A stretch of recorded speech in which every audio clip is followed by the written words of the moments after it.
So it is. So it is. See your energy, and waiting now your frequency to rise. Before you interact with me, before you collab with me, or try, better get up on your frequency.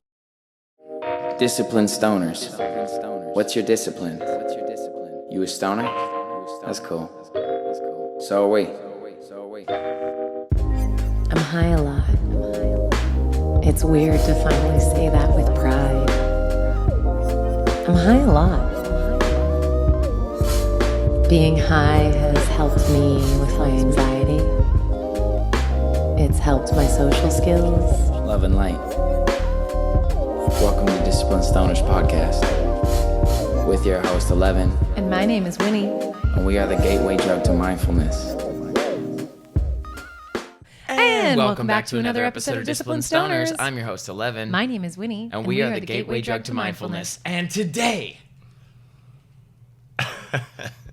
we have a very lovely new friend. Yeah. He's a founder of Kindling Media, right? Is that Correct, yeah, awesome. Kindling. Fascinating individual with several stories that we're going to uncover. But please put your joints up and let's light up our joints all together, or get your vapes out, whatever you like, for Michael. What's your last name? Davis. We've done a lot of research on this guest. We know his story.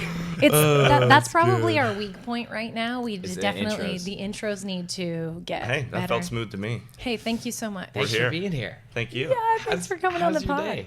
It's good. I'm in a bit of a flux situation with my house having to be fixed, but Right. you know, it's okay. All is well. We're healthy.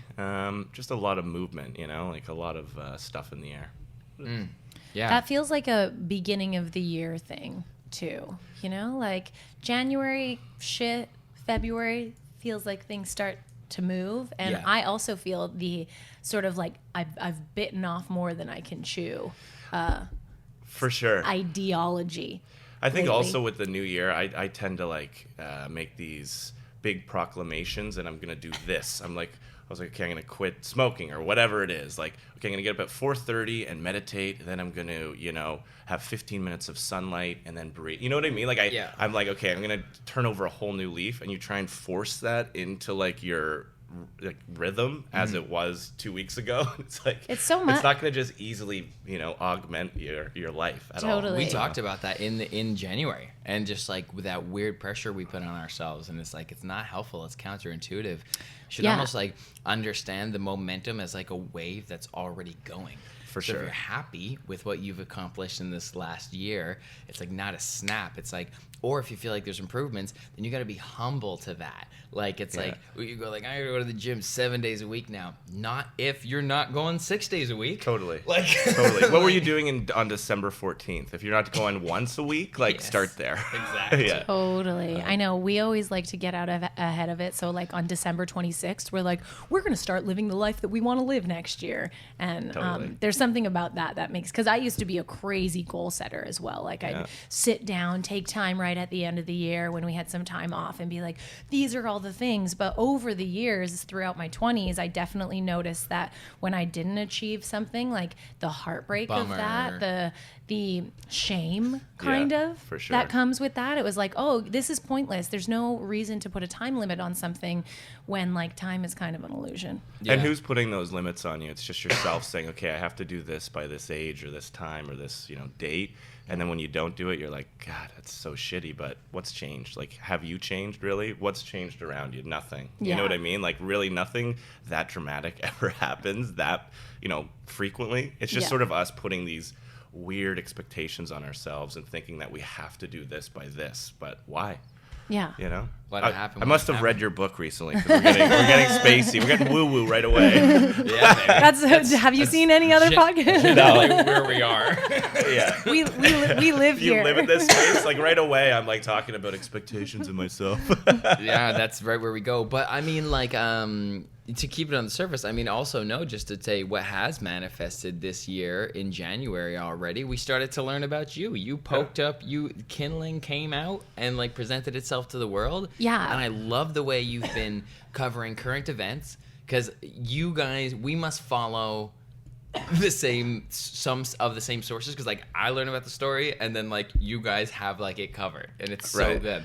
And you had a wonderful dinner, so thank you so Yes. much for including us in the community. Let's just talk about it real quick because it was so special, Yeah, and I is that think okay? people have seen it on. We've shared enough content yeah. about it. Yeah. But you had us over for Chef Jordan dinner Wagman. at Chef Jordan Wagman's for a 10-course meal, and you brought together some really cool people in the industry. And even people who we knew each other, but we didn't even get a chance to hang out yet. Yeah. Like, that was beautiful. That's like you really, you're in this kind of collective scent, and like you have an awareness of like the, ping pongs of like who's touching whatever in the industry, and it's like you go to a party, it's like, oh sick, this is like a new outfit kind of, and it's like, but this is like familiar Yeah. faces, and it was For like sure. it was. Had and- you met Chef Jordan prior to? I did. I met him. Okay. Well, I did a podcast with him like a month before that. Sick. But it really all came about sort of when, and it's kind of, I know we're in the woo woo nest right now, but like it was really sort of, I felt this universal energy that kind of put this all together. Like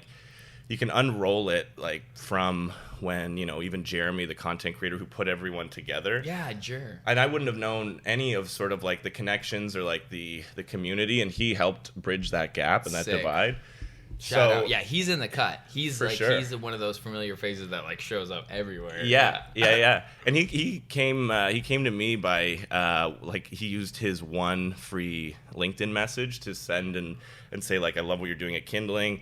I'd like to work for you and do this, and it's just been like 2 weeks of craziness and building, and yeah, it's exciting. It's sort of like that Michael Singer book. I always come back to that. I think it's The Untethered Soul. It might be the I haven't read that. I think like that's to. the It right. might be another one of his, but it was basically, he's built this over time, this huge software company. He didn't intend to. He just wanted to meditate, and he got so into meditation. He had this like cabin that he created, and all he wanted to do, he didn't want to teach anymore. He didn't want to be a professor. He didn't want to get tenure. Fuck. He just wanted to go and connect or meditate. So he did this, and then the universe just kept putting these things in his way. I guess that's how you'd say it. And he just sort of said, okay, fine, I'll accept it. Like an employee presented himself, and he was like, okay, I'll work with you. And then the universe sort of took this snowball effect on it.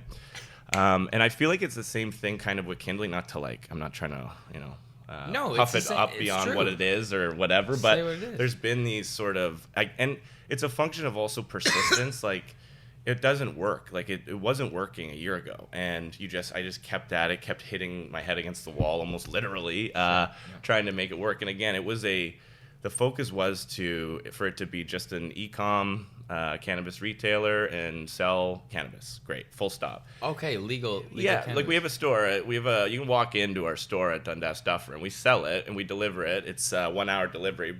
Sick. You can track it. There's no minimum. So yeah, Whoa. shout out commercial. But Whoa, that's awesome. yeah, so that's what Kindling is, and that's what it was devised as. I mean, it really started. I was intending to open stores just like a brick and mortar. Just join the fun, and but I quickly realized in November 2021, after I opened it, that it was sort of not a dead end, but it was going to be a rough slog to try and open actual stores and operate and invest in that and turn the inventory over. So not to get too businessy right away, but No, Winnie was a GM of a retail shop 1922 that opened, and she on Sherbourne, right? Yeah. Yeah. Yeah, so like we were there and in it, and we felt that battle happen, and We saw got in. They opened June 2020, so that was pretty early. It was rare at that point. There wasn't cannabis on every corner. Yeah. So 6 months later though was definitely a different story. tough, For yeah, sure. in 2021, and I mean basically with the OCS, with our hands in the pocket, in the front and the back, and just like not trying to make enemies here for anyone, but just like it's set up not to succeed right now. Right. Like the retail side of it anyway. Like it's like a miracle. Like So if you you- have to have unlimited funds.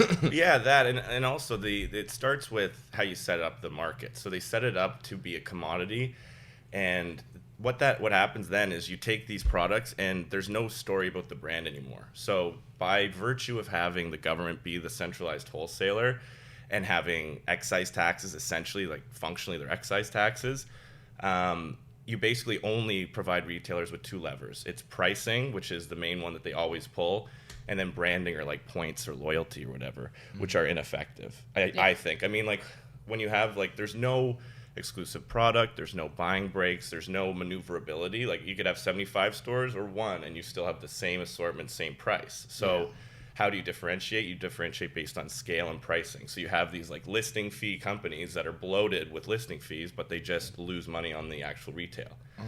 What's a listing fee? Sorry.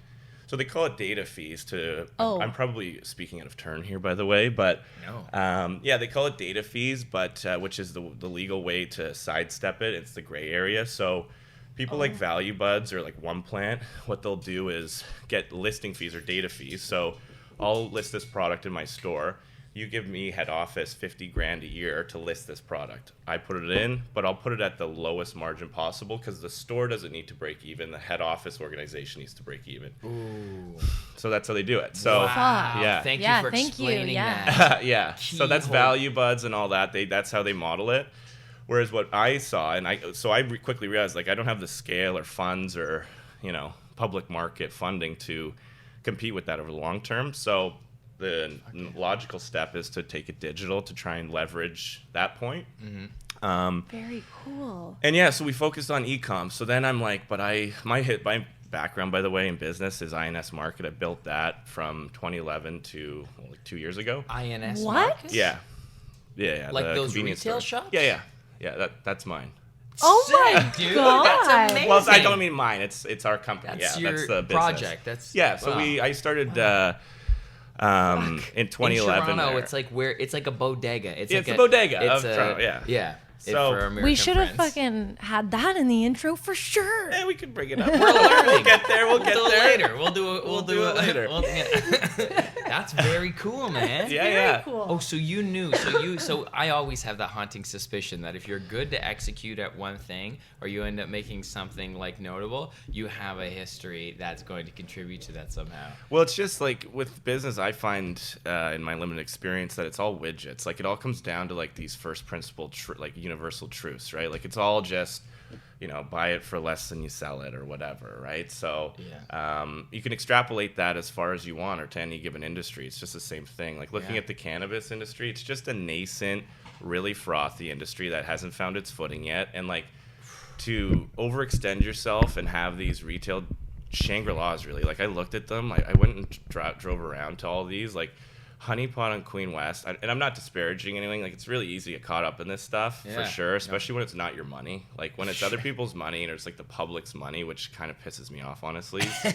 Like because these people like retail investors lost a lot of money on this, and some people walked away with a lot of money, like a big bag. So.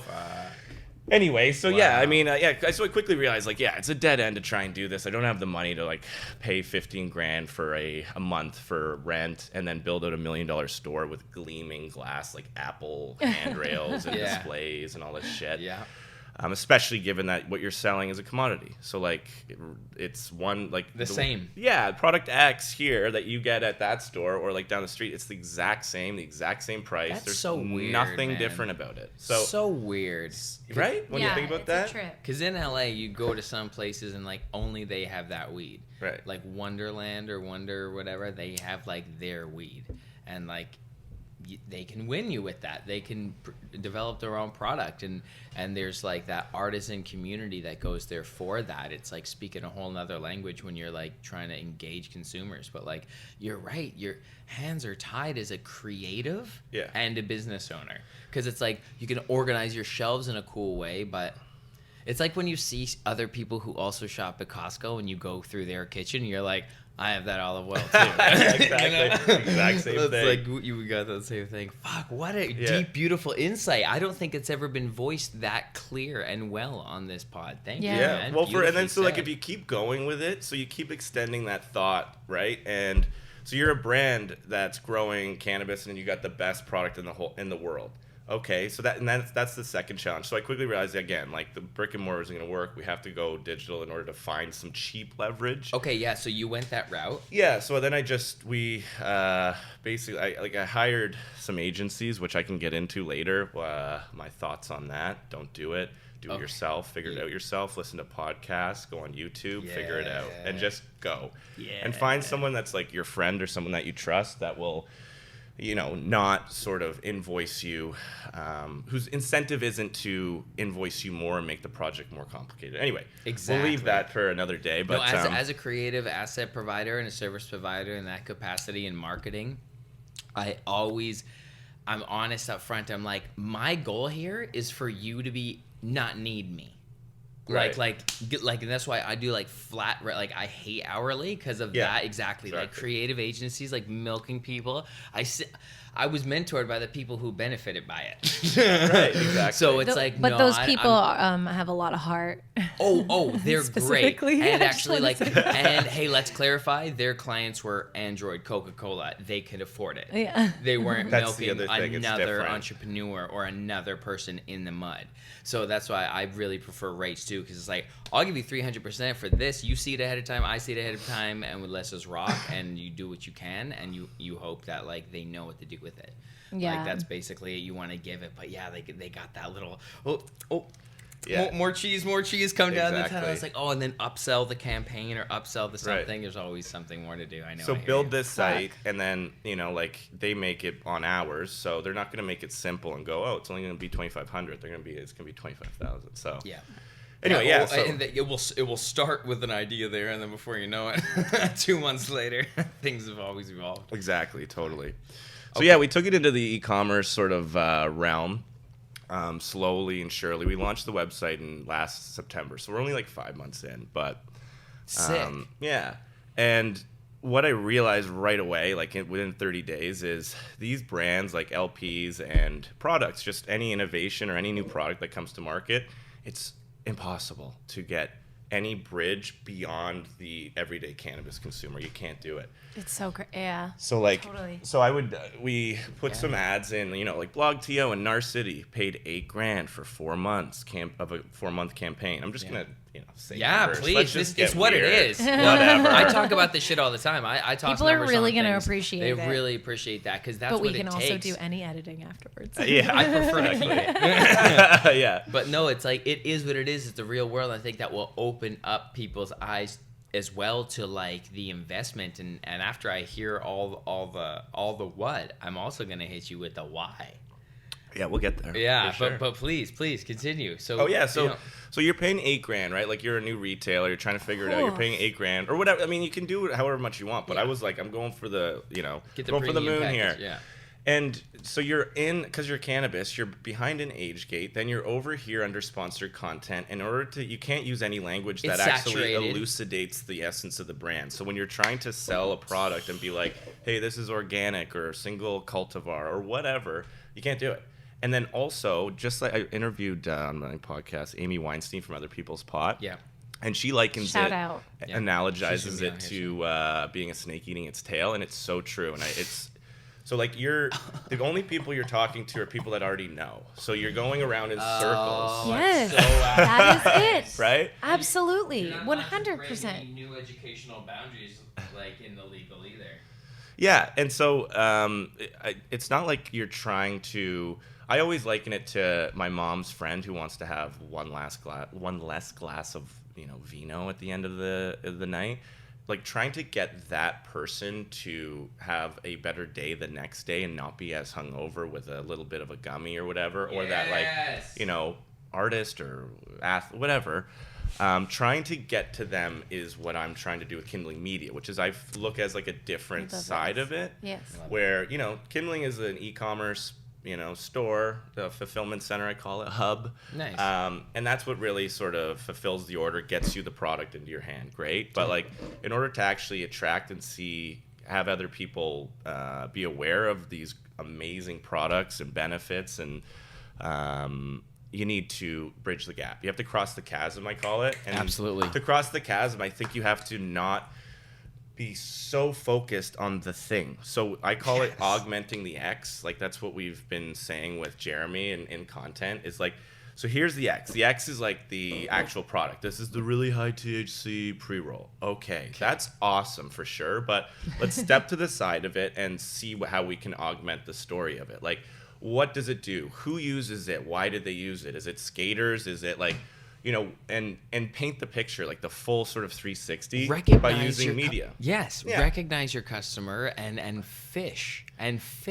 Like just like you're either performing on social media or you have a private website with a blog or however you channel your audience, and just like you'll evolve this sharper image of who cares if you just like keep like shooting A/B testing, trying different things.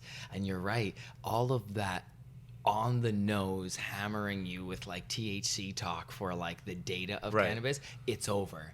It's over. Like it's like nobody knows what that means. Like there's a reference point because the THC percentage has been going up, but there's no actually emotional experience associated with 23% or it's more fucked up. So there's it's like, no problem and there's no solution happening. So like, there's and you no can't, story. you can't do it. Your hands are tied. You can't blame anyone. It's just the way it is in the industry. But like, there's a ton of products that you see. I'll just walk in the back. I'll walk in the back of the store and just see like, pick something up. I'm like, holy shit! Like, do people know? But like a CBN, like low THC gummy with CBN for sleep, and I'm like, this is perfect. But nobody knows about it. Only people that would be coming into a dispensary, chatting with a bud tender, engaging with a bud tender to a degree where the bud tender can then go, oh, have you ever thought about for sleep using this product or whatever? Yeah. So how do we pass, and I think there's an applicability to these products, but they just can't be disseminated. It's impossible. You got to passively inform. So it's like during an event or during an experience or in a piece of art or in a story that you're telling. Exactly. Show, don't tell. So like you mentioned skateboard, boom, that's fun. Like you could shoot low key a social media commercial for like a brand that targets the skater person and not even show a joint. No. Just show their day. Yeah. Logo at the end. Yeah. You know what's up. Exactly. Like fucking like color graded blue if it's a blueberry strain. Who fucking like doesn't matter. Tell it in the start. I so agree with you. Yeah. I think a lot of brands are very hesitant to even invest in like quality art like that because they're just so hurt. They're so hurt by the red tape of being scarred. Yeah, scorned and deleted and so like they've been bullied. I think we're under some regulations that's still not a thing for cannabis brands specifically. No, right? like the thing I just said though, you could do that. And with their logo at the end of it? No, they can't. But there's also different regulations for retailers versus LPs. So I approached LPs.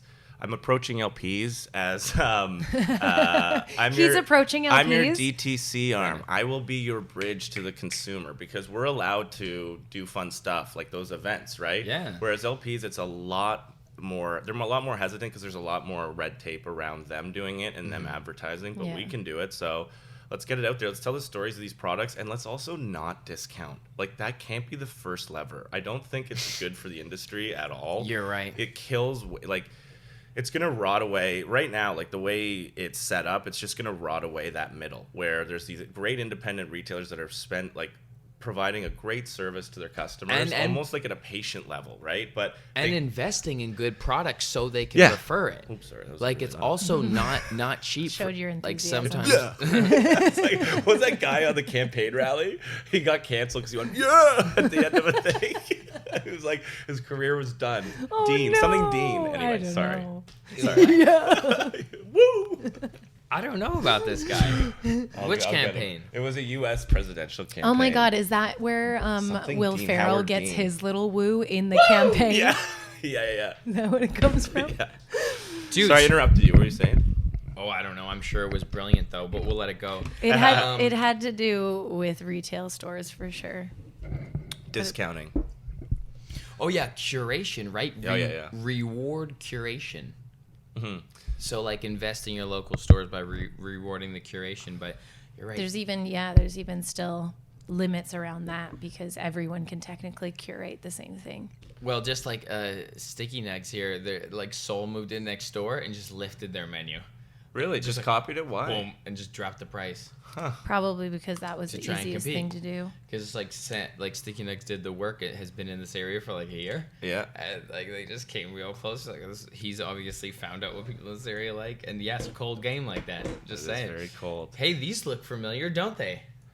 I do, yeah. Oh, yes, I packed those. Yes, I went in Tell for a us. meeting with other people's pot, and we got put to work. So It was such a good. great It was fun. event. Thank you It for was helping with awesome. that. It was Yeah. much needed. They ran out of weed. Oh, really? At the end, by the end? I was ready to still smoke more. I went to there and they were like, "Oh, I'm sorry, we're out of weed." Like the unlimited weed bar. It was very fun, but I mean, Yeah, it was super fun. you had to go. You cleared the buffet. Well, I wanted to, and then they started to limit the give, and then one of the girls who was giving it out, she started getting real stingy. I could only get one at a time at one point. It's like when you go to like unlimited mussels, but they keep trying to feed you spaghetti. Yeah, You're yeah. like, no, get me another round of mussels, Yeah, not please. this bread, please. Yeah. No, it was good though. It was cool, man. It was a major vibe there. It was so very fun. nice of you to help pack all those things. Yeah. Well, I feel like it's just a good. I'm just trying to get involved. I feel like I've just started, so like just helping and doing whatever, providing value and not asking for anything in return is kind of the MO at the moment. But That's sick. Another thing, honestly, I say nothing in return, but also profit in return. So Yeah. I know it's kind of antithetical to, and doesn't really. It's not the biggest hippie vibes, but I think the biggest thrust in this industry, retail wise, needs to be focused on that, because that's what supports wages and allows people to get benefits and makes sure that you have job stability over the long term. Like you have to focus on that and not just because someone's going 30% off. It's the same product. Like if you're providing a value, a service, recommendations, charge for it. Raise your prices. That's so nice. Yeah. Well said. And don't be scared to do that, because we really don't mind. Like, a couple bucks more, to help if you want to support that, that community shop of yours. That's sick. Exactly. Yeah. Like would it really affect you if it was 75 cents more per pre-roll if it was supporting independent versus Right. someone that's leveraged with public money that's just discounting indefinitely? Yeah, word. What are some of the special experiences that you employ in your store to assure the customer has a good time? Well, our biggest focus is scale. Like I want to look towards making sure that cannabis is accessible readily, quickly, easily, and you can get the right product right away. Nice. So obviously, ours is 1 hour trackable across Toronto right now as we sort of figure out the model of what works, what doesn't, and kind of feeling our way in the dark because there's no real model that you can look at or book you can read. I know. Well, that's what's neat. You are the history right now. You are You're creating history. Yeah, that's Yeah, you definitely are. Dude, especially it. as an independent shop, you're just figuring out the ways to navigate amongst the dinosaurs. Yeah. Like in Like, 100 giants. years, This will people be might talked be about. reading. Yeah, This will be being watched Well, that's what we're hoping. Exactly. Yeah. So in a class. So in order to do that, we have Concierge, which is an online. It's just a live chat, but I'm really trying to. Cool. And we trained our. We call them concierges to be sommeliers, so they have sommelier certifications. Let's go. And so you can, Let's go. You know that your friend who knows everything. That's the easiest person. I would text. We have a guy on staff, Morris, who runs our wholesale side, and he's just a sage cannabis mind. He knows everything about everything. So it's I wanted to recreate that, but be able to sit on your couch when you're a little too baked and ask if it's okay and what to do. Nice. Or what's a good present for my mom who's never done. I keep bringing my mom. Whoops. But That's good. no, so it's an easy live message tool, so you can message them anytime and get recommendations. We have an online quiz that you can kind of find out what products are suitable for you and what your pursuits are. Because again, I think there's a lot under the waves here in terms of function with these products. A lot. Yeah.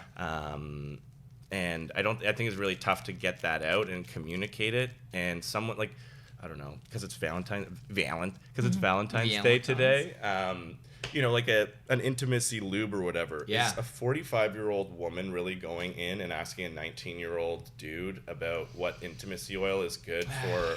It's true. A dry vagina? No. Yeah. I don't Yeah. think so. I don't know. Maybe they are, but They might hesitate. They might not. Yeah, but I've had a few people in my day come in and just be like, "What's good for sex?" Even something like that, right? Yeah. Not very many people are going to they're ask that. confident enough to do that. Yeah, but the few are, and it's a little off-putting because you're like, "Oh shit." Right. let me think about this for a second. Have I been trained for this? Yeah. Let me get the book. Yeah.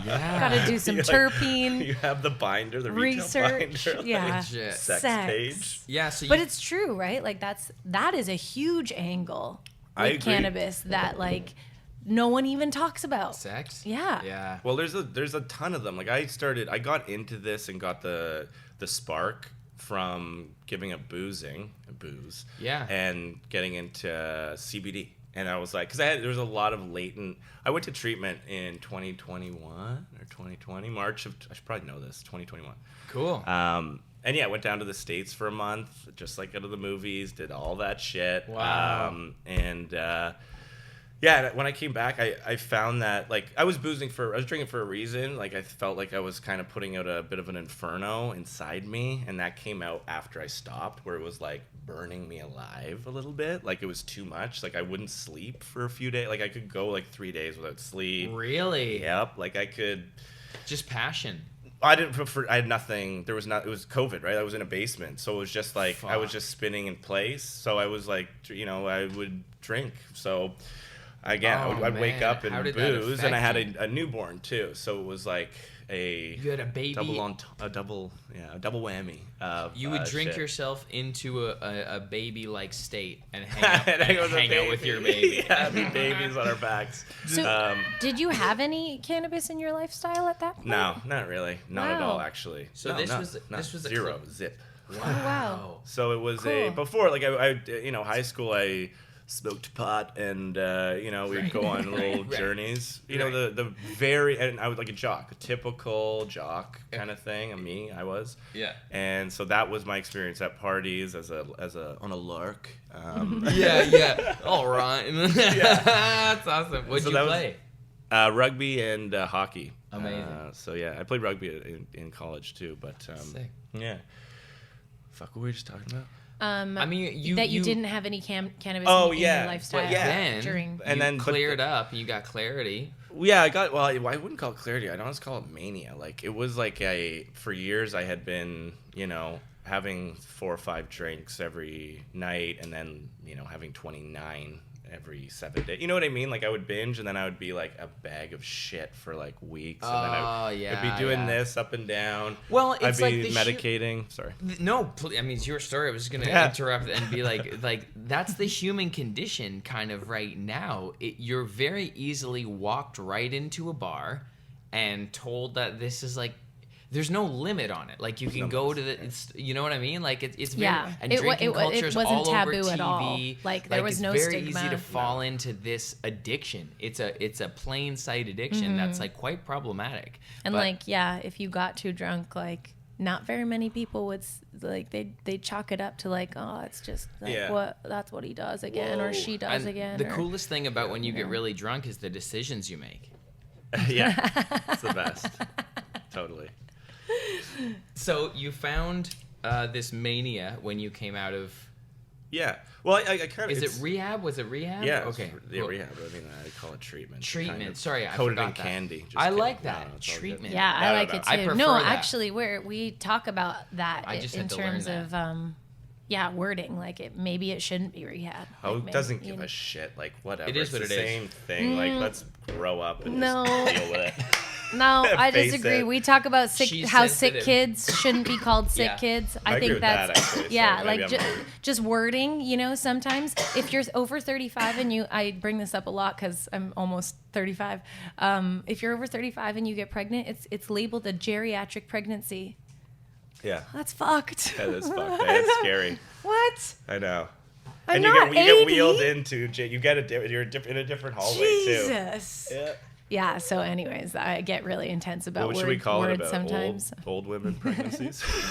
Just a regular pregnancy would be great, Michael. High risk, though. It is high risk. an old one. How Is old it- is she? 37. Whoops. Gorgeous. Yeah. No. So, yeah.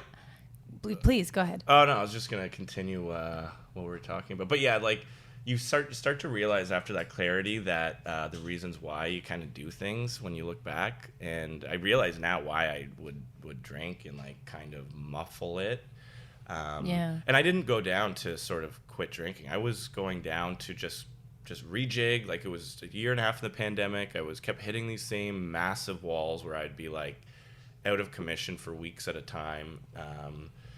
And so, I actually went down and was like, I'm going to have a beer on the plane on my way back. I just need to rejig, take a deep breath. But then that passes. And then, like you were talking about, where you have a perspective of being so hungover that's funny, that starts to shift to like, fuck, that was pretty sad. And that was sad. And that was not great. And that's not funny. And then you like, then it changes. And then it starts to be like a total new sort of perspective on it. But so it stopped and then came back to the real world. But it was just like my hair was on fire all the time. Like, it was brutal. When you came back. Yeah, and I was on pharmaceuticals during that, like Klonopin and a bunch of other random. Oh, sorry. It's okay. Klonopin. I hear Eminem rap about that. Yeah, that's a heavy one. I think it is. I can't remember any of the names because I don't like. And people there do all of the names and do everything. But anyway, so I was on these pharmaceuticals and then came back and I was like, I do not want to be on anything. Yeah. And so I sort of like faded them, weaned off of them. The pills. Yeah, like the good for you stuff to calm you down before bed, stuff to calm you down when you wake up, stuff to calm you down in the afternoon, stuff to calm you down. And like, so I was like, I don't want to take this shit. Everything I need is inside me. So that's I did this. No, dude, it's tough though. So I did this thing where I was like, okay, I'm off them. I'm going to try and limit coffee. I'm going to try and limit like anything that alters my mood or state of mind. And it lasted like 2 days. It was just like through the roof, like on fire, like, rocket. That's like the New Year resolutions. Yeah. That's the New Year's resolutions. That's exactly it. That's like going to the gym and being like, I haven't worked out 5 years, and be like, fucking load me up 500, fucking 500, let's go. Totally, that's exactly it. Jeez. It's so interesting that our brain at that time thinks that it's is achievable. I even find that with like list making. Like, on a daily list, I maybe get through, like, if I'm lucky, a quarter of the things that I think I could get through, at the top of the day. I'm like, I can get these 17 things done. And even if you get 15, you feel guilty, then that rolls over. And but even though still did 15 things. Exactly, like, but you don't insane. see it that way. Yeah. I know, I feel you. Definitely overachievers in this time space right now, because I feel like progress excites us because of like what we've witnessed over the past couple years. Like, if you've just been alive and you saw Uber come alive, you're like, oh shit, like it's like, it's like, oh shit, like things are happening. Like, they're like, I don't know, there's this feeling right now on Earth in general that's like shit's moving. Yeah. Like, get in or get lost. Like, you know what I mean? Totally. Like, get with something, like make a move. And that's kind of nice. That's inspiring. So you're going ham. So you have a very strong, I don't want to put the label of it like addict tendencies, but a lot of folks who are extremists, like myself, get very committed. Yeah. So it really plays in. Like, I had to learn about NFTs. I was in like a 2-week, like 11-day rabbit hole. Yeah. Like, just like Dogecoin deep. Oh, dude, it was like even before Doge came. But yeah, Doge going deep. That's funny. And like NFTs, and just like moved like half my catalog onto like these different platforms, like Clubhouse, like Twitter Spaces, like going ham. And it's like, then you fulfill yourself and then you kind of move on. Or how does that work for you? Do you get obsessed with something for a period of time and then move, like you can stay in the same company even, but you go around here and you figure this out and you go up here and obsess it? Or how you've obviously shifted this kind of energy that used to be an issue in your life, this extreme like needing focus towards something, and that's alchemy and that's channeling. So how did you make that? How did you curve that focus? Well, in a simple word, I guess it was, actually, it's not really that simple. It's kind of a process, right? So I don't think I've ever in my life had a long enough time horizon of not crashing into the Earth's crust to actually see what happens and unfolds. The only other thing I've done over a long period is INS, but I had periods where I would be like fucked for 6 months, like just totally depressed, or like in a deep dive kind of thing. Yeah. So this is the first one where I've had, like, first project or thing that I've had sustained balance and clarity for, where I know I'm going to be good next Friday morning. I know that, and I've only known that for 2 years. Like, I would make before that Before that, I would be, if I went to a Leaf game on a Wednesday and I had a meeting at 9:30, it was probably 50-50, if that I was going to be there, right? Oh, word. Well, I didn't know. Like, I would go to the game, and then it might be 6 a.m. I'm coming home at 6 a.m., and I'm like, fuck me, what the fuck am I doing? Because you couldn't help but go for another beer after the game. Or whatever it was. It was just trying to escape it. I was so bored not bored, it was just like, it wasn't enough. Whatever it was, it just wasn't enough, and the inferno was just eating me alive. And it got to a point, like, I was hospitalized for panic attacks from this and stuff, like where I thought I was having a heart attack, but it was just really from drinking too much over too long of a period, and your body's just like, what the fuck? You know no, what? thank you. Yeah. I get this from huge sensations in my body. Like, I'm diagnosed Tourette's, so I will feel like I do that. Like, I found things to actually process the energy. But you have a big spirit, and you know, it's a lot. We have to be compassionate with ourselves. You're a spirit having a human experience. It's a lot to trap infinite potential and possibility into one single limited perspective. We are naturally should be going nuts. Thank you.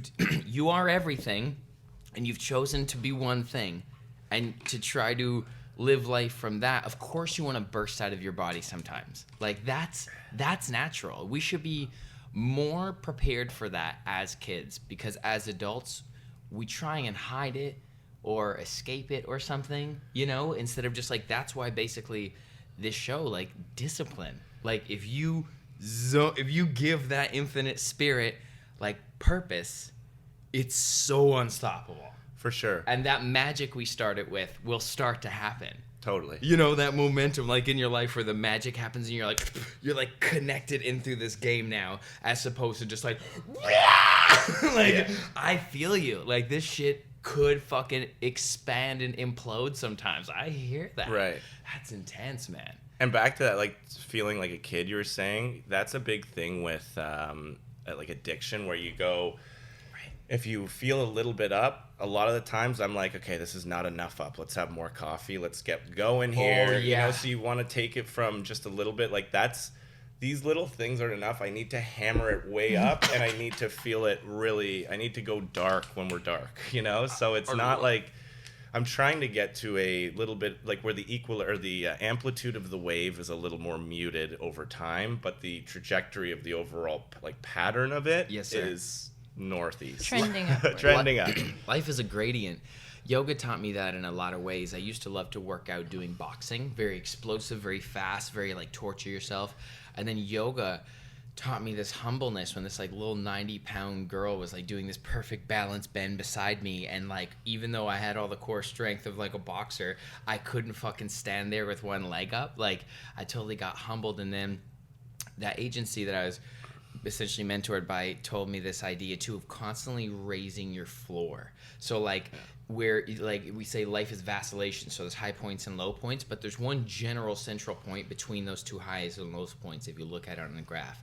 So if you're steadily making slow progress, eventually where your floor is like 20 miles north of where your high used to be. Yeah. So, like, you can create that sustainable pattern, but yeah, you really gotta find something you care about. And you have to have the stability to do that. So that, like, again, I would be able to, and I think this is pretty common, like, where you go super hard for a week, holy shit, and you get it all done, and then it's like, then you party your ass off on Friday, and, like, Monday you're there. And then to get back up there, it's so hard emotionally to pick it up, and, like, operationally, practically, it's hard. Like, you have to just, like, get your shit back together. Like, literally. Yeah. Like, almost literally. Do laundry. yeah, literally. And then, so, you know, so it kind of extends itself where, you know, when you're consistent and you do it every day, it just, that floor is way up here in a week. And then that's like, in a few months, you look back at that, you know, sort of plateau, and it's miles behind. And it's just from little tiny little movements over time. Yeah. Tiny. Like, you don't have to be a hero every day at all. It's just sort of, We follow someone named Esther Hicks, who essentially channels Do universal you know Abraham Hicks? spirit, I've heard that name, yeah. called Abraham Hicks. And they always talk about this idea of the next logical step. So if it feels like this big, large thing, there's actually an aspect of you that's holding that apart from yourself. Whereas like, when it feels like that's just like, oh yeah, of course, like whatever it is, I'm going to use money as an example, but when you hit a certain financial milestone, it's not from $2,000 or living paycheck to paycheck to, you know, winning the lottery and getting $1 million in your bank account. Although it Generally, could be. it can happen that way, but they talk about if you feel it, right? But you have to be, there's these stepping stones of emotional frequency that you have to get on board in order to allow things to come to you. It has to feel natural. Via law of attraction. So it's like if you expect whatever you expect the next logical step is, which would likely feel just like a little bit higher from what you're doing now because you can't get from here to there, you know, then you're like on the right track, right. You know, because it's very rare that you're depressed and you can just jump right to happy. It's always the clean your for the room is humor. the first thing, you know what Yeah. I mean? Like Clean up your desk. Yeah, clean your desk. The Clean your peripherals. room. Yeah. So is that essentially your why, where you feel like you want to serve cannabis to the world, or you want to share this message? Like you're working so hard, you're focusing this amazing. You okay? Sorry, it's the karma cup, I swear. Oh yeah, you haven't smoked. Is that your why? Like cannabis helped focus you, so you want to like give this medicine to the world, kind of? Or my why for you're going after with this is, I had this moment where, so to the extent what we were talking about, I keep saying that, but so I came back, I had this inferno inside, and I started taking CBD, and it Smoking started to it? sort of, Or no, pills? Capsules. Dope. I would take capsules because I didn't want to smoke. I had a newborn, and it's just, you know, For so sure. They it was say just don't blow easy. smoke in a baby's face. Yeah, I mean, that's still being debated right now. Like, Yeah. that's still going My through baby, the, I'm gonna roll the blunts studies. for. Yeah. Yeah, immediately. Whenever they get just a little cute little cone. Yeah. Spark me up, daddy. So so yeah, I found that helped, and there was a moment where I was taking CBD and I was on this run. I was feeling good. I'd lost a bunch. I was really overweight too before this. I was like 260, and over the last 2 years lost like 50, 60 pounds. Dude, congratulations. Whoa. Wow. Yeah, How thank did you you. do that? Running. Yeah, just running and eating less than eat less. burning more than I ate, pretty much. Yeah. Just like Rich Dad Poor Dad. Save save like, more than you yeah, spend. Yeah, That's exactly it. Spend less than you make. But I couldn't recommend that more, by the way. If someone wants to lose weight, like really low impact running over a long period of time, smoke a joint if you want to make it a little more fun. Yeah. Okay, don't get out of breath. Just jog. Just have a good time. Yeah, So anyway, I love that, dude. Sustainability. Sustain it. You've zoned into sustainability. What a Totally. beautiful virtue to understand. Yeah. And so I had this moment. I think I was running up Shaw, northwest of Trinity, and I've said this before on podcasts, but it was just a perfect moment. I was running. My body felt like it was doing exactly what it should be doing. Like I wasn't out of breath. It felt awesome. It was a runner's high. Combined with CBD, combined with low dose THC, combined with the sun like shining through the leaves right at that moment. The You know human what I mean? condition thrives amazingly in that so scenario. good. And then the music was exactly right. Like it just hit, and I was like, I actually got butterflies from it. You know what I mean when you have that? Yes, dude. And I was love like, this moment. It's also like you end up like going, yeah, punching this People while you're think running. I'm like, nuts. I'm literally, No. dude. You know the Rocky punch, twist, jump in the air. Yeah. I do it over and over and over again I can see on that. a sidewalk because I'm recreating the freeze frame moment. So I jump back into that split second and add them up. People are like, mental patient. And I'm like, yes, I am. Fuck. Words are words. So yeah, that's basically what it Cool, is, and man. that's Kindling's ethos or missions, whatever corporate jargon you want to call it, is better your best. So I was like, everyone needs to discover this now, and that's the mission. So, and again, it's better. love Your that. best is so different. You know, your best is different than your best, right? Like if you're a writer or you're a weightlifter, like a power lifter, it's going to be different. But cannabis, I found through research. Yes. I almost actually said research. Research. Through my research. An experience that there's so many applications. Like there really is, not just like the sort of fluffy marketing speak, but there really is like anxiety. It helped me. Like it was like pouring water. It was probably pouring water on a flame. I was trying to think of a cooler analogy. It's cooling What's the a flames, cool bro. analogy for that? Yeah, it's like putting in a fire. That's it. That's Gave the up one. on the, no, the lyrics are great. The intonation was like nothing halfway through. That's Gave amazing. up on it. So yeah, better your best. That's the mission. Cool. So yeah, you found this beautiful, sustainable bliss. And how old's your baby now? 3. Cute. Yeah, I still call him baby Sammy. What's that I named him like? after my dad. It's crazy. It's it gives you're a part of the fabric after you have a kid. I think that might also be a function of me being like not drinking now, but I feel a lot more sort of part of society because you're not under your own cover trying to escape everything. They say that it's a lot about emotion and covering and trying to mute that emotion. So now I actually feel like I'm feeling and like I'm part of it. And I think that's a big part of like having a child, but I'm trying to discern if it's, again, not drinking or if it's probably probably it's probably both. everything. Yeah. Oh, It's it's like life. all of the things. Those pieces of your life organize themselves in a way that made you take a certain responsibility for your openness and like exchange, the fabric of society. What a beautiful humanity, not the fabric of humanity almost. Yeah. Because No, you have deep a concept. vested interest in things. Like when I see news now, when there's like an earthquake and there's a kid, I'm like, oh fuck, I can't look at that. Yeah, like dude, there's actual. honestly, Whereas you before I was like, shouldn't look at the fucking news whatever, anyway. I could die or not, it doesn't matter. So Yeah, for now sure. I'm like, When I actually something care. else is, You yeah. I don't want to care. die anymore. Not actually, but like for real. I'm like more careful now because bro, you don't. stay You have a off- stay off son, the and news. everything's different. Everything is through a different lens. Sorry. That's beautiful. That is. I had a question for you, but it's slipped my mind. That's okay. We'll come back to it. Yeah. It feels kind of like that 70s show. Yeah, that's A what little this bit. is. This is what that's Yeah. the aesthetic. I like it. Yeah. Yo, did you Oh. say you wrote notes? Yeah, I wrote notes. Did you Oh. recently read my book? Yes. Sick. While you're finding your notes, I just wanted to shout out your Insta, actually. Oh, nice.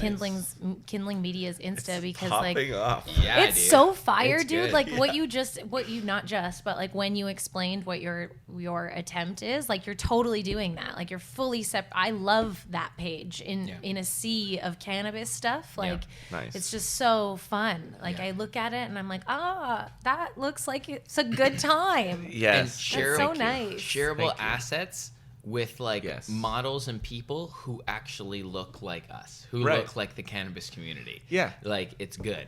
For it's sure. good stuff. Yeah, I was trying to do it where, you wouldn't. All of these articles and blogs are it's like a computer. They honestly sound like AI. It's AI. It's Where- basically just uniform like soup. It's like, just trying to get clicks by having it sitting on your website. So, like, why not make it good where people actually want to read it? Then that sort of rolled into this thing where I was like, let's make Vice circa 2004 when it was fun bro. and We bring it to totally- cannabis. Can we- Like, there's nothing here in the This- country either that is filling this space Bro. with that. Yeah. Yeah. This is we're very aligned in that way. We just refound these videos that we did for my first single called "Work Hard," and that's exactly the fiber that we took that from or recreated it from. I gotta show you after. I'll put it up here. But like I was a song called "Work Hard," and we covered people who worked hard in their industry. Nice. And that's exactly it. Like those pieces that were so informative, and they became valuable assets in themselves, even if they were promoting something or Right. even if there was like a visible brand that was publishing it. Yeah. It's like an article. It's like an article, a creative asset that's an article that's like really cool and shareable. So Yeah. I love that. And obviously is Jeremy making some videos? All and of stuff it. too? He's Like, doing all of it. Shout out. And Shout out, Jeremy. that's the other thing So good. too. I'll jump into it now, I guess, is like that was the universe. I feel lucky and more grateful that the 3 people that work with me at Kindling came on board and I found them. Like they all fit perfectly. But yeah, so that was like I was doing that before and spending the same amount in terms of investment on that, but it was with an agency, and agencies naturally, again, are like corporate entities where there's 4 people on meetings, you're having 9 meetings every 2 weeks, you're on these meetings for an hour and a half, and then some like really unauthentic thing is, you know, shit out of that process, and it's like, and it's so obvious, like it's so obvious that it's not real, and I didn't think it was going to work. And again, this was just like an iteration over 4 months where I was like seeing what was happening. Everyone's just posting like, everyone's just posting and promoting price drops or a new product by just going, here's the new product. Here's the price drop. Like, sick. It's a flyer. They took a flyer approach with graphics because that's what that corporate, non-creative bullshit. When you don't hire your friendly neighborhood creatives and get an authentic custom project, see, there we you go. get garbage plastic. And Case that's in point. Exactly. And then that's what happened is, and I also used to poo-poo this where everyone was like, it's about people first. Like, and again, I was in my mid-20s trying to build a different business. But I always was just like, it's just numbers, just hit the numbers. People, it's kind of, you know, it's nice to say, but I don't think it really has an outcome. And I was completely wrong about that.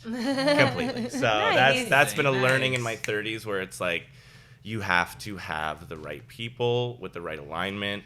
And when you don't, it flounders. It's sizzles right out. terrible. Oh, You're flailing, you're drowning. It's constantly. heavy. It's Everyone heavy. doesn't It's feel good. It's Yeah. like awkward. It's not fun. Awkward sex. Yeah. Yeah. I don't know. I wouldn't know about that. I would but- know about that. I just realized as I said that. I know a lot about that. Oh no. It's like having a tiny dick. It's, I don't know. No. I have a remember- big fat vagina. I remember. I feel like your vocabulary is quite impressive. Do you like words? I just read a lot. I just have I can't fall asleep, so I read a Kobo, an ebook or whatever in order to fall asleep. And then I think just over years and years and years of doing that and reading dumb books like, you know, Artie Lang's fucking rehab stories and stuff. It's just mate. like you Artie grab Lang. things, you start sponging. I read other stuff other than that, but yeah, that's It's where okay. it's from. Nice. Yeah, it is. Those are the best books, by the way. I've read one recently called Original Sin, I think. It's by a Welsh dude who was a heroin addict. And those war stories, when they first start out with it, it was like, I was in the toilet and I had a needle in my arm. And you're like, yep, let's go. Let's read away. This is fucking awesome. I don't know. Maybe I'm unique with that. No, I'm sure. When a writer snaps you into a scene like that, in such a rock star, Dark. hard Yes, edge, fucking nothing. dark way that you never really want to end up there, but you have this deep curiosity for the dark of that. For sure. Yeah. I grew up in Vancouver. First time I seen someone shoot up heroin on the street, I was like 6 or 7 years old. And there was always this allure Yes. to look. Totally. Like, it's like, that's gross. Like, and you should probably, like, not encourage that or something, but it's like, fuck. Like, Yeah. it's weird how we attract to things. It's like looking at a car crash or something, you know? It's Totally. like you can't turn away. And I hear you. Sometimes you get sucked into it, like documentaries, biopics Yep. or whatever. However fucked up the artist got, especially if they come back. Yeah, I really love the that. hero's journey. Totally. If like who's that wrestler, Mickey Rourke or something, or that he did that guy, his real life was shit, Yes. same thing, and then he got back, Yeah. back to Hollywood. That's crazy. It's definitely a morbid fascination, but it's, it's dark for sure. You have a big capacity to feel. I think so. I think that's also, I think a lot of, people that had issues with addiction, I think they have a huge capacity. Like if you can, I agree. and if you could somehow, like that's kind of an overarching thing I've had in my mind of, like if you could figure out a way to help people with that mental side and the addiction side, because I think they're really sort of intertwined. They are the same. Yeah, I think It's so. emotional management, no? For sure, Yeah. big time. But I think if you were able to like get them, recovering and on the road to recovery, Tools. they are incredibly. In terms of capacity, it's crazy the capacity. Something Because there's unlocks. something. I don't think they have I think it's just like Yeah. there's something up there rattling around that has a ton of energy. They can't get it out. and it manifests in these like emotional swings that are really tough to manage, and so they self-medicate by going into a coma with. And the thing that we into a have to coma. understand and accept is the individuals with like that huge ball of energy is like it never goes away. So you're always in practice of managing it. So it's like you just got to tick away at getting disciplined. Yeah. Like I used to have fits where it's like basically stemming from pain addiction, Tourette's fits, whatever. But like I would come out of meditation sometimes and I'm still meditating. I would just fucking hit myself in the face, punch myself in the face a couple times like hard. Like and give myself black eyes. And instead of doing that, I came out of my gratitude journal and just threw ironically chucked my gratitude journal across the room. So it's like, again, that floor is just higher now, but it's like managing that still is a thing. Yeah. Like it never goes away. And it's like just this thing that it's like, okay, maybe you've channeled it. It's just like, whew. You have to feel more. You have to be able to go more, or else you would explode earlier.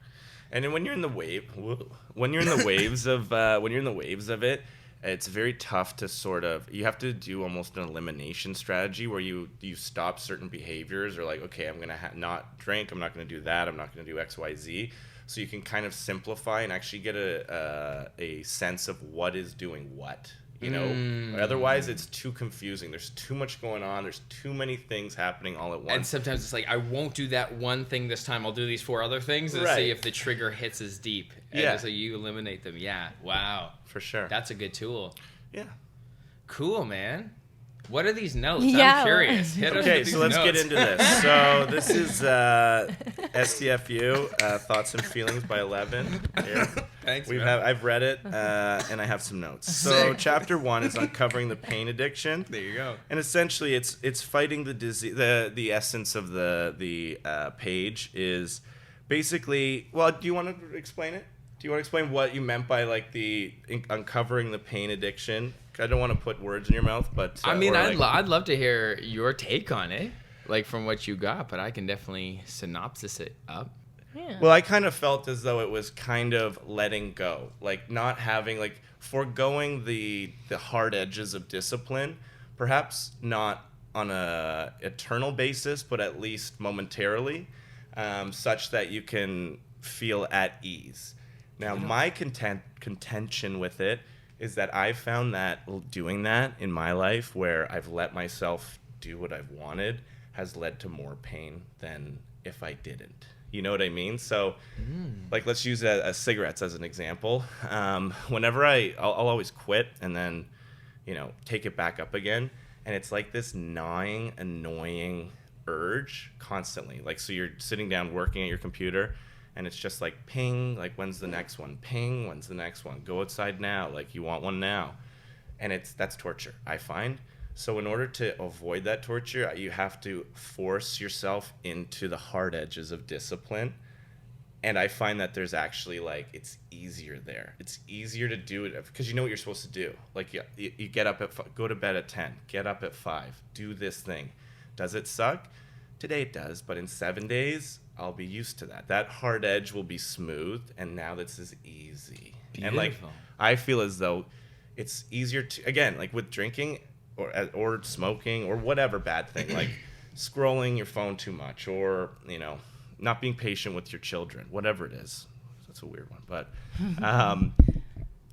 cool. Yeah. I think totally that's hear you. too weird. Let me no, for sure. So you're obviously comfortable operating from the divine masculine. So it's logistical list making. I So guess. and you can approach things in that form, and that's good too. So that's essentially the outcome of whatever. Let's use the metaphor of fighting styles. So like Bruce Lee with Jeet Kune Do is essentially like whatever works for you. Like so you can combine many things. So whatever application works for you, whether it's emotional or mentally logic for list making. Great, because you'll arrive up on a discipline. What this discusses is uncovering the pain addiction. And it's interesting how you did use the adjective hard edge discipline, because that's a belief system. So my intention to set the book, and you're right, I am assessing discipline without saying the word in the first chapter, because I think people's approach to mindfulness often is not compassionate enough with themselves. So what I'm addressing here subconsciously is operate from a place of love, not fear, inspiration, not motivation. So I'm telling you to like turn this off for a minute, find your why, then you better find those fucking discipline corners. I see. If you don't have that aligned before that list, you will be an employee for the rest of your life. Right. You will never have anything that you're willing to fight for and deserve to fight for. And when I say fight for, take on those hard-edged disciplines. And it's basically up to the individual's belief system how it feels. Because Winnie was under the impression for so long that you had to have grueling hours for a paycheck in order to pay rent. You know, and then once you shift your belief system into allowing an inspired action to come to you when you're prepared. I never say don't prepare yourself. As actors, I always encourage proactivity, not sitting by the phone and waiting, and certainly not letting any distractions get the better of your focus. That's more so what I'm saying is shut the fuck up for a minute. That's like the name of the book. Yeah. Like you're scrambling right now. Trust me, you are in something. In one part of your life, you're scrambling. And the only way to get your power back and nail what's on those lists is to like come from a place of love, of contributing, of giving. Like, you know, and it will work out. I believe that. From the case studies of successful friends that I've made and have and got first person insight from, I'm like, did you chase the bag or did you... Yeah, it kind of depends on what your needs are too, right? Because like I had such hard edges that I would essentially work myself to a place of exhaustion, hide for 3 days while I recovered, and then started all over again. Loved starting all over again because those 3 days, especially in your 20s, you know, you can come back, yeah, pretty easily. Those 3 days like was shit for you, for me, not fun in our relationship, generally speaking. Oh, the depression days. Yeah. And then I'd come back and feel so great, and I'm like, okay, we're ready to go again. And for quite a long time, I could stretch myself with really hard edge disciplines that eventually, like, there was no sustainability, I guess, in that. So I had to, this last year, in this last 6 months, I had to soften that. So there was so much that, like, even my sleeping pattern, I started doing stand-up, and I grew up with, like, my dad being like, if you wake up past 7 a.m., like, you are missing the day, you're wasting the day. And that was so much in my body, it still is, that when I'm up until 3 a.m. in the morning, if I don't wake up at 7 o'clock, like, my whole day's, like, if I wake up at 11, I'm like, I'm a piece of shit. Yeah. I'm a fucking idiot. What the fuck am I doing with my life? And it's like, so I had to figure out that people live different lives. And, like, you kind of have to mold to what it is that you want out of your life. It's also with that mentality, and I have the same thing where you go uppy downy with it, is not to do all or nothing sort of approaches to thinking, but it's so hard not to. Like with that, I totally agree with you. If I'm up, like I've got this thing where I'm trying to work out before work, so I'm getting up at 5. But if I get up at 5:30, I'm slightly behind, and it's just panic stress. Like I'm like parking the car, like, yeah. I'm like, beep, beep, running. Do you meditate? It's not necessary. Man, whenever I've tried to meditate, I've tried to write, I try and do all of these wellness things, but it ends up me hardening it. So like it becomes me where I'm like, I'm not meditating and letting it come. I'm coming to it, I'm wrapping my arms around it, and I'm stuffing it in the fucking box. So it's like, I'm like, I've done this before. Like 6 a.m., get up, meditate. 6:15, journal. And I'm like, journaling, and I'm checking it off. Literally. So I'm like, I can't do it. It becomes a proactive thing. So that's what I'm saying. This is this kind of encourages the exploring of the Tao, of the open negative space before our ego makes the decision to try and manifest a result. Yeah. But obviously you operate with the divine masculine, and that's a beautiful trait 9 to 5. Like, that's something I wish I had more of. Like, taxes, flights, Winnie scheduled today. No? That's not an accident. Like, that square is good. But I would, man, it's like it's like just meditation. It's like fuck off, easier said than done. But I would say go through that though. Yeah. However you need to approach it, trust me, your ego's not stronger than God. Like you will hold on for, I bet, no longer than 10 days. Mm-hmm. If you just actually commit to sitting down, like, and whatever, go like that then. Muscling it. Go like that then. Yeah. Like, and just, it's just a breath thing. Right. You know? So like just do that and then hyperventilate for 10 minutes. It's fine. sort of like you're at the wall when you're running, you know? You're at that wall. Your wall is your starting place. Yes. So, you know, You it have to takes break some through time the to wall. Yeah. get through that. That's another thing. Like when I was down in New York during the recovery. In Brighton? Yeah. 2 weeks in Brighton. I ain't enlightened. The counselor would tell me to put my phone away and shut up and like go after dinner, just go and sit and look at the moon or whatever. And Yes. so That's I would do intense. it and I would just put my phone away and I was like, this is bullshit. And then I'd be crying in 5 minutes. Exactly. You know what I mean? Because it's like, and try and do it. Try and go fucking 5 hours without something and you will break. We take walks, and that's the thing, honestly, bro, especially as a man, I will say, like, a dam broke on me when I was like 21 after being loved enough by Winnie for a while. It's like we're taught like not to cry, kind of like in this society peripherally, even though no one ever said those words. It's like this weird thing that like you have to loosen up that valve to like allow the emotion to come through.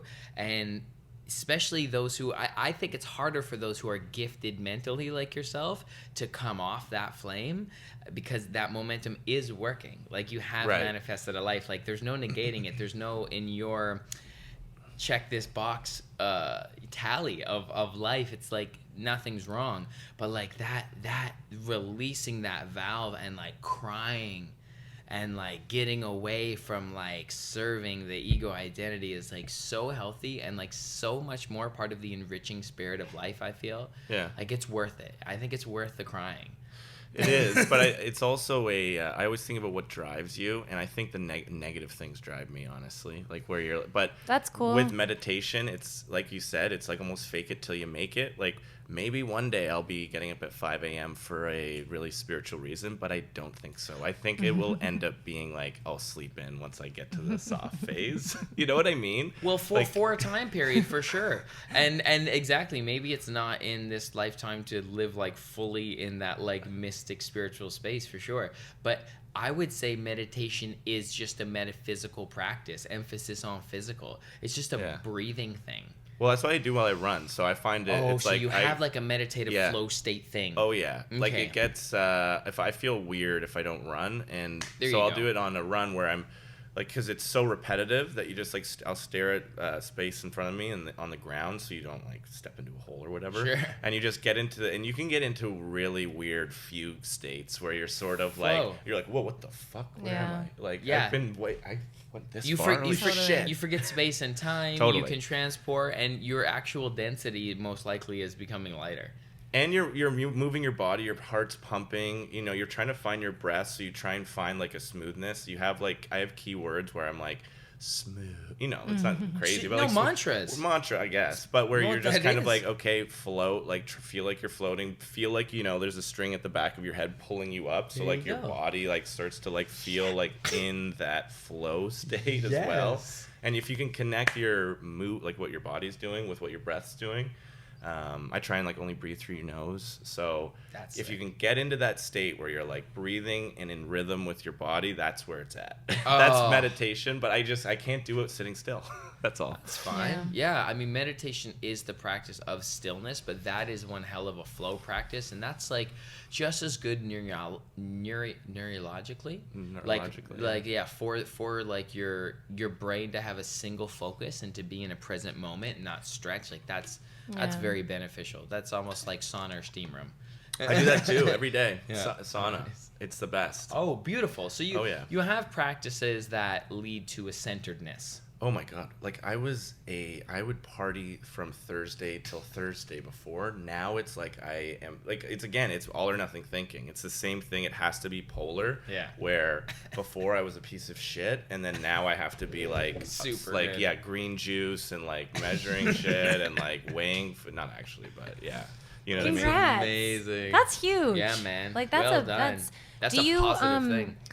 Do you acknowledge yourself for like the transition that you've Your gone wins? through, your past journey? Yeah, a little bit. Yeah, here and there, but it's more. I think it's more moments. Like I can't remember what. I think it was Yellowstone, the show, which is lame to bring up, but.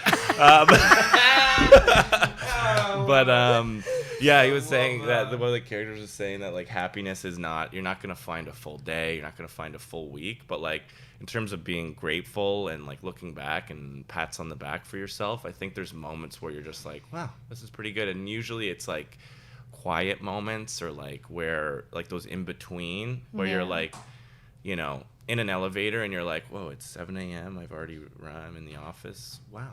Okay. Yeah. Like I'm pretty good, and I haven't blown myself up in a few months, so I'm feeling good. Yeah, I feel like I'm starting to have those moments more, and I 100% was someone who like chased after those highs, like those big highs. When we started meditating, when things started changing, like for our careers, you know, since 2017 type thing, we had so many like big feeling jumps, like big feeling moments that like, now that our base level has raised so high, I don't find that those peaks are happening as often.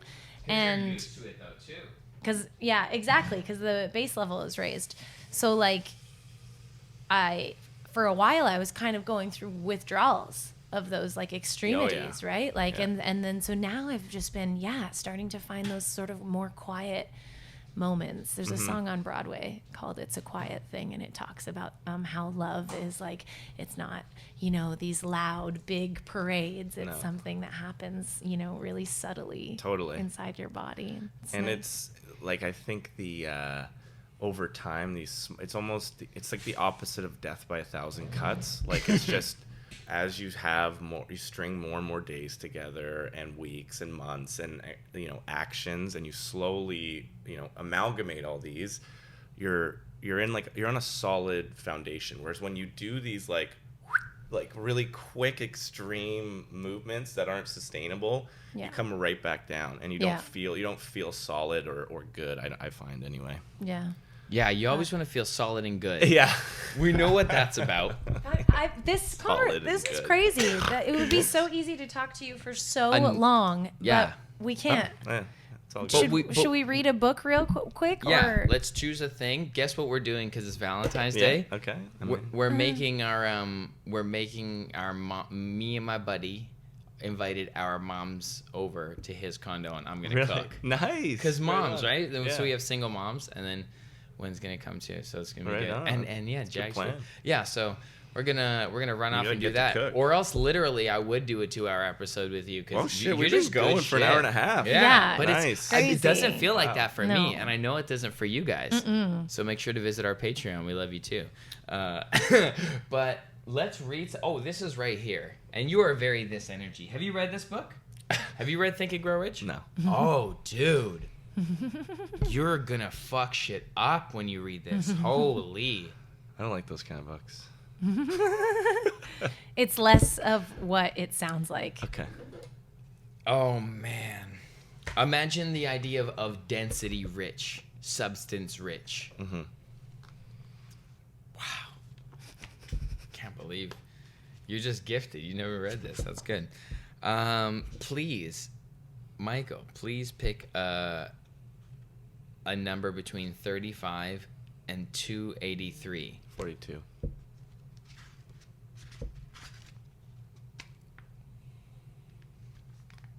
I bet you this is going to be a coincidence. Usually there is. Think and Grow Rich, the chapter of desire, page 42. Definite facts. First, I mixed faith with desire for normal hearing, which I passed on to my son. Second, I communicated my desire to him in every conceivable way available through persistent, continuous effort over a period of years. Third, there it is. See, there it is. That's nuts. Third, he believed me. So this is a story about a father helping with his son's hearing in terms of like, I guess, focus manifestation, but it's in the chapter of desire. So several years ago, one of my business associates, we did some research. Several years ago, one of my business associates became ill. He became worse as time went on and finally was taken to the hospital for an operation. Just before he was wheeled into the operating room, I took a look at him and wondered how anyone as thin and emaciated, holy, you knew that, emaciated as he could possibly go through a major operation successfully. The doctor warned me that there was a little, if any, chance of ever seeing him alive again, but that was the doctor's opinion. It was not the opinion of the patient. Just before he was wheeled away, he whispered feebly, "Do not be disturbed, Chief. I will be out of here in a few days." The attending nurse looked at me with pity, but the patient did come through safely. After it was all over, his physician said nothing but his own desire to live saved him. He never would have pulled through if he had not refused to accept the possibility of death. I believed in the power of desire backed by faith because I have seen this power lift people from lowly beginnings to places of power and wealth. I have seen it rob the grave of its victims. I have seen it serve the medium by which people staged a comeback after having been defeated in 100 different ways. I have seen it provide my own son with a normal, happy, successful life despite nature having sent him into the world without ears. How can one harness and use the power of desire? This has been answered through this chapter and the subsequent chapters of this book. I wish to convey the thought that all achievement, no matter what its nature or purpose, must begin with an intense, burning desire for something definite through some strange and powerful principle of mental chemistry. Nature wraps up in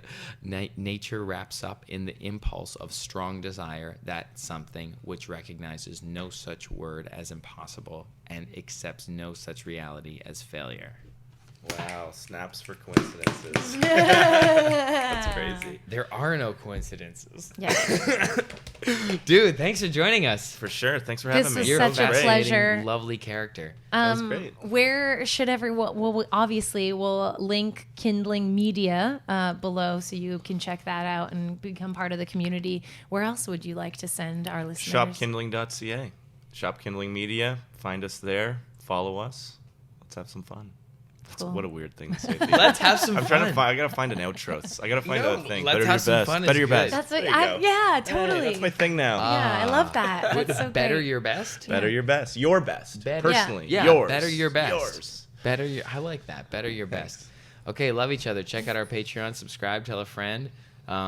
Feel free to screen record this and post it on your socials. Just tag us all. Kindling.media, Discipline Stoners. What else you want to say, Win? Peace and love. Peace and love. Love your neighbor. Bye. Bye. Cheers. There I was, smoothly transitioning from local act to international working musician. I went from performing on a street corner to setting a world record for releasing 365 songs with music videos in 1 year. Living in and living Hollywood, collaborating with media stars, shooting my special, and producing work that was finally... Hey, what the f***? That's what could have been. I was working the day shift at a dive bar. Another day in the shithole. He's taking comments and suggestions from that little box and making songs with this live band. Wait a second. Let's take one more. And it just says rocket ship. A rocket ship and wrestling crocodiles. You got something that feels like maybe a rocket ship? Yeah. Let's do this song then.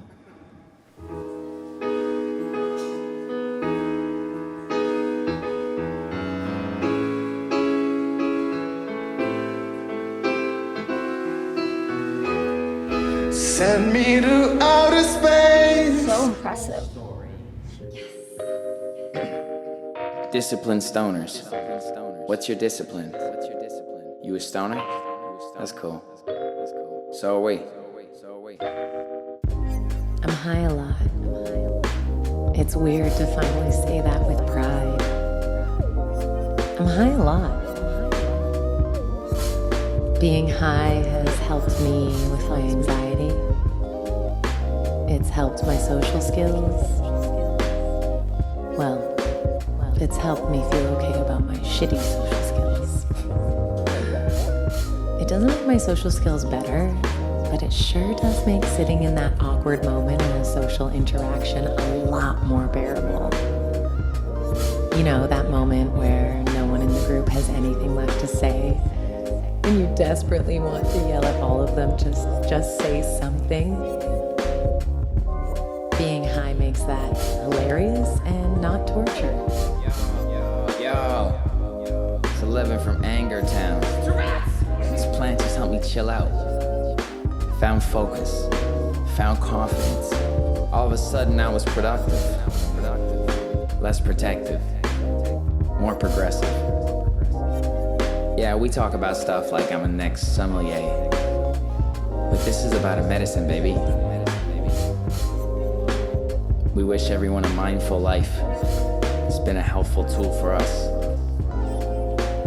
Whatever the route to peace, it's each individual's journey. And the more we communicate, maybe we can all help each other out. Love and light. Welcome to Disciplined Stoners Podcast with your host, Ellevan. And my name is Winnie. And we are the gateway drug to mindfulness. And that's Ralph.